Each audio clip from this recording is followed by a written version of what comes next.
I am the Elder daughter of Kuldeep Singh Sengar. हम दो बहनें हैं। मैं बस इतना ही कहना चाहती हूँ कि अगर एक भी प्रूफ है कि मेरे पिता ने उनकी तरफ जो ये एलेज कर रही है आंख उठा के भी देखा है, तो आप मेरे पिता को फांसी चढ़ा दीजिए। लेकिन प्लीज एक बार मेरे केस के जो सारे फैक्ट्स है वो तो लोगों के सामने आने दीजिए। हम बहुत ही मुश्किल से जुडिशरी के पास गए थे। हमारे अपील में हमने सारे फैक्ट्स फाइल किए हुए हैं। उन्होंने अपनी टाइमिंग 3 बार बदली है। पहले उन्होंने कहा दोपहर 2 बजे, फिर उन्होंने एक मीडिया स्टेटमेंट दिया, उन्होंने कहा नहीं 2 बजे नहीं हुआ, शाम को 6 बजे हुआ। ये उन्होंने ऐसे इसलिए किया क्योंकि ऑलरेडी एक फोटो है मेरे पिता की कि वो मम्मी के साथ एक इवेंट में मौजूद है 2 बजे। फिर फाइनली उन्होंने जब एफआईआर लॉन्च की उसमें समय बदल दिया, 8 से 8:30 कर दिया। रिकॉर्ड पे है कि जो मेरे फादर की लोकेशन है, वो जो अलेज कर रही है जो जगह, उससे 17 किलोमीटर दूर मेरे फादर की लोकेशन है। वो खुद उस वक्त फोन पे बात कर रही हैं जिस वक्त उन्होंने ये टाइमिंग अलेज की है। तो इतने सारे सबूत होने, एम्स की रिपोर्ट है जो बता रही है कि वो 18 साल के ऊपर है और वो खुद को माइनर 15 साल की बच्ची बताती हैं। मैं बस ये आपके माध्यम से कहना चाहती हूँ कि मैं समझ रही हूँ कि आपकी भावना एक तरफ जुड़ी हुई है क्योंकि आपने ये सारे फैक्ट शायद कभी सुने नहीं है और ना किसी ने हमें नहीं अप्रोच किया कि आप अपना आपके फैक्ट्स क्या है। किसी ने उनसे कभी पूछा कि आप एक सबूत दिखा दीजिए कि आपकी तरफ कुलदीप सिंह सेंगर ने कभी आंख उठा के भी देखा। मैं कह रही हूँ अगर वो दिखा दे तो फांसी दे दे, लेकिन आप इस तरह का अनड्यू प्रेशर बना के, वो उन्होंने क्या किसी को बताया कि वो एक पॉलिटिकल पार्टी से एसोसिएटेड है। 2022 में उनकी माँ ने विधानसभा का चुनाव लड़ा हुआ है उन्नाव से। ये सब चीजें वो नहीं बताएंगे क्योंकि वो सब चीजें उनके नैरेटिव को सूट नहीं करता। हम भी 2 बेटियां हैं, 8 साल से ड्यू प्रोसेस, मतलब हम कभी धरना देने नहीं बैठे, हम कुछ नहीं किया, हम ड्यू प्रोसेस पे विश्वास रख के, और आज भी हमें पूरा विश्वास है कि अंत में, क्योंकि हमारा केस इतना स्ट्रांग है, अंत में हमारी जीत होगी।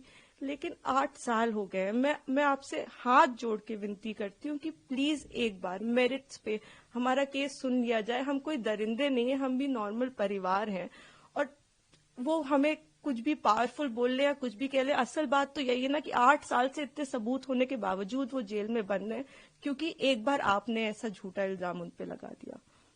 मैम, और जो आप फैक्ट्स की बात कर रहे हैं,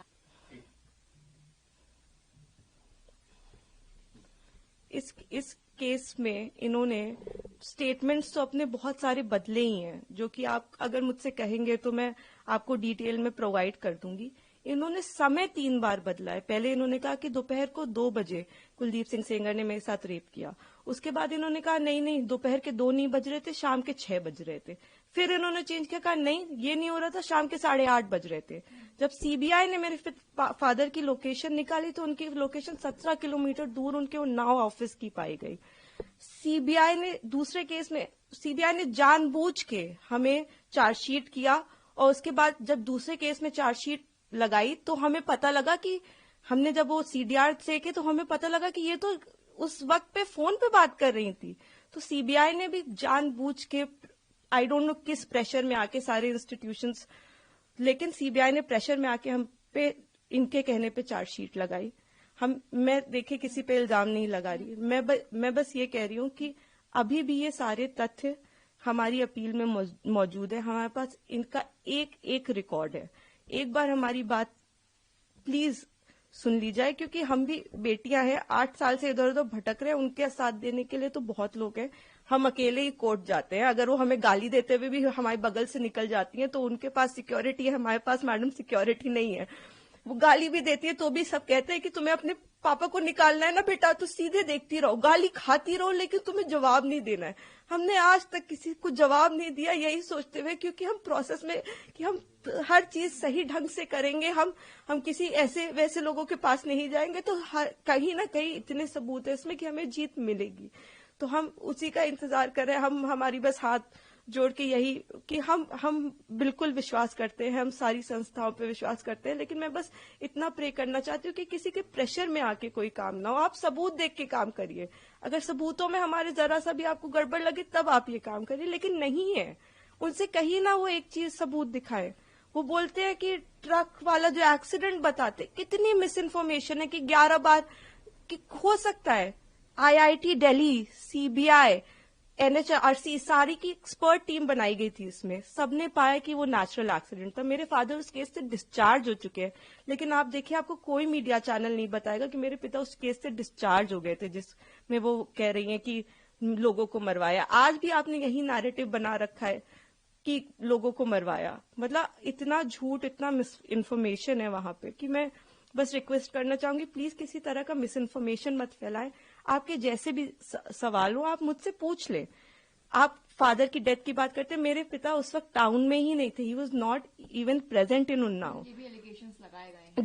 जी, मैं इसीलिए मैं ट्विटर पे रोज मुझे रेपिस्ट की बेटी और जाने क्या क्या कहा जा रहा है, तो मैं जानती हूँ अगर हम अपने फैक्ट्स भी ट्वीट करते हैं या हम फैक्ट्स भी बताने की कोशिश करते हैं तो हमें बहुत अलग अलग नामों से बुलाया जाता है। हम जवाब भी नहीं दे सकते क्योंकि सारी हमें पता है कि सारी संवेदनाएं वो सब एक तरफ जुड़ी हुई है। हम तो बेटियां है ही नहीं, लेकिन ठीक है हम सब झेल रहे हैं। लेकिन जो आप वही मैं कह रही हूँ ना कि तथ्यों पे कोई बात करे। आप कह रहे विटनेस, किस विटनेस को मरवा दिया? अगर एक रिपोर्ट है कि वो नेचुरल एक्सीडेंट था तो हमने कैसे वो कराया? आप बताइए ना। IIT दिल्ली तो झूठ नहीं बोले, एक्सपर्ट टीम्स बनाई गई, इतना प्रेशर बनाया गया। मेरे घर में रोज रेड मारते थे, रोज मेरी माँ को परेशान करते थे, मुझको परेशान करते थे, क्योंकि उस वक्त भी इसी तरह मीडिया में प्रेशर बनाया गया था। तो मैं बस इतना ही मैं सच में it's my humble request to all of you, आप पहले केस जान लीजिए, आपके जो भी सवाल हो आप कर लीजिए। मैं डॉक्यूमेंट्स लेके आपके सामने बैठने को तैयार हूं, लेकिन प्लीज किसी की कही सुनी बातों पे मेरे पिता के साथ ऐसा मत करिए। 8 साल से हम न्याय के लिए लड़ रहे हैं, प्लीज। मैम, पहले दिल्ली हाई कोर्ट ने उनको बेल, सुप्रीम कोर्ट ने उनकी बेल को रोक दिया है। बहुत बड़ा प्रोटेस्ट भी हुआ इंडिया गेट पे जो उन लोगों ने किया, 9 विक्टिम ने, और उसके बाद जो है जंतर मंतर पे प्रोटेस्ट हुआ। जी, मैं सारी चीजें देख रही हूँ। मैंने आपको इसीलिए बताया कि कुछ उनके पॉलिटिकल अफिलिएशंस भी हैं, और मुझे कोई वो बिल्कुल प्रोटेस्ट करे, लेकिन जहां वो प्रोटेस्ट कर रहे हैं उनसे आप एक बार जाके कह दीजिए कि आप प्लीज सबूत दे दीजिए, एक बार दिखा दीजिए कि क्या सबूत है कि कुलदीप सिंह सेंगर ने आपके साथ ऐसा ऐसा किया। एक बार मैं मीडिया के मेंबर से रिक्वेस्ट है कि कोई भी एक बार जाके उनसे पूछ ले कि आप एक सबूत दे दीजिए। मैडम, मैंने तो 6-7 पॉइंट बताए हैं, आप एक पॉइंट बता दीजिए कि ये सबूत है कि आपके साथ ऐसा ऐसा उस दिन हुआ, सिवाय आपके बोलने के, जिसमें भी आपने कई बार अपने बयान बदले हैं। आपने मेरे पिता पे आपने एक केस फाइल किया, अन्य लोगों पे 2.5 महीने बाद आपने सोच समझ के, शायद ये आप में से कम लोगों को पता होगा, 2000 में इनके चाचा हिस्ट्री शीटर हैं, उन पे 17 मुकदमे हैं, 17, and these are not put by us. मैं जब पैदा हुई हूं उसके पहले से मुकदमे चल रहे हैं, तो इसके पहले कि लोग इसमें भी कुछ सोचे। 17 मुकदमे सन 2000 में वो मेरे चाचा पे अटेम्प्ट टू मर्डर का उनके ऊपर केस चला है, वो इस वक्त तिहाड़ में बंद है, जो इनके चाचा है। तो आज की इनकी दुश्मनी नहीं है हमसे, इनकी दुश्मनी हमसे पुरानी है।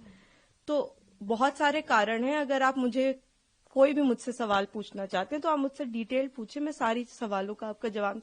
मैं बस चाहती हूँ कि आप फैक्ट्स पे बात करें।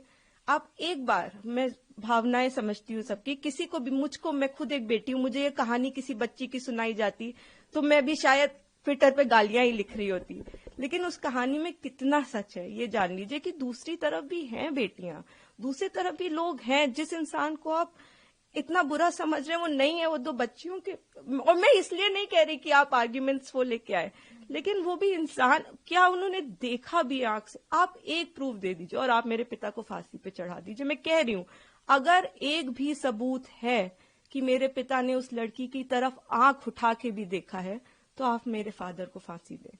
लेकिन अगर वो सबूत नहीं है तो हमें पूरा हक है कि हमारे भी सबूत सुने जाएं। प्लीज हमें वो मौका दीजिए। तो मैम, आपने फैक्ट्स का जिक्र किया है, तो जब इनको बेल दी तो क्या इन्हीं फैक्ट्स के बेसिस पे बेल मिलती है, कहना सही होगा? बिल्कुल, आपने शायद डिटेल्ड ऑर्डर देखा होगा, उसमें आप मेरे जो सीनियर एडवोकेट रहे, उन्होंने, मिस्टर एनहरियरन जी, उन्होंने सारे पॉइंट्स पे आर्ग्यू किया था। उन्होंने आर्ग्यू किया था कि ये माइनर नहीं थी, एम्स की रिपोर्ट है। उन्होंने आर्ग्यू किया था कि 3 अलग अलग इन्होंने टाइम बताए। उन्होंने आर्ग्यू किया था कि हमारे पिता की CDR लोकेशन 17 किलोमीटर दूर की। उन्होंने आर्ग्यूमेंट किया था कि ये फोन पे है। आप, ऐसा नहीं है कि कोर्ट के सामने हम जाके कह दिया हम पब्लिक सर्वेंट नहीं है और कोर्ट ने कहा कि आप रिहा हो जाइए। हमने सारा पूरी चीज कोर्ट के सामने प्रस्तुत की और हर चीज लीगली हुई है।